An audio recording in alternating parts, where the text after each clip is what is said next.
Ngakina kwa varhuna chuan thina lui ral moya lungai le boina a to no lung lukong khar moi taka chuan lungaya in chen nu lei shin nun ngai loving kan lenga vana kan nin to vana kan nin to ling le lomin ling le lomin lui kam moi taka chuan muangin kan cho to lung du kal te lem rual te vana kan nin to vana kan nin to ling le lomin ling le lomin lui kam moi taka chuan muangin kan cho to lira khopui moya chuan nakina kwa varhuna chuan thina luira moya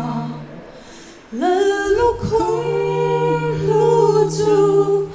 kan chang to a thina le nat na a lo tra a to ngai lo he ko vel ngai lo vi kan lenga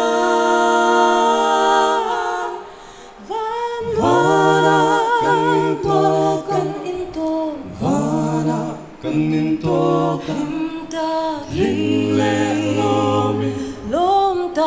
ling le lomin lui kam moi taka chuan muangin kan cho to lung du kal te lem rual te vana kan nin to vana kan nin to ling le lomin ling le lomin lui kam moi taka chuan muangin kan cho to thina lira khopui moya chuan nakina kwa varhuna chuan thina lui ral moya rang ka chak tuala kan leng to a hun le ni kum bia lo chumi hun moya chuan nuam le hlim top loving kan lenga van nuama kan in to lim ta ling le lomin ling le lomin lui kam moi taka kan chuan to muangin kan cho to lung du len kal te lem rual te vana kan nin to vana kan nin to lim ta ling le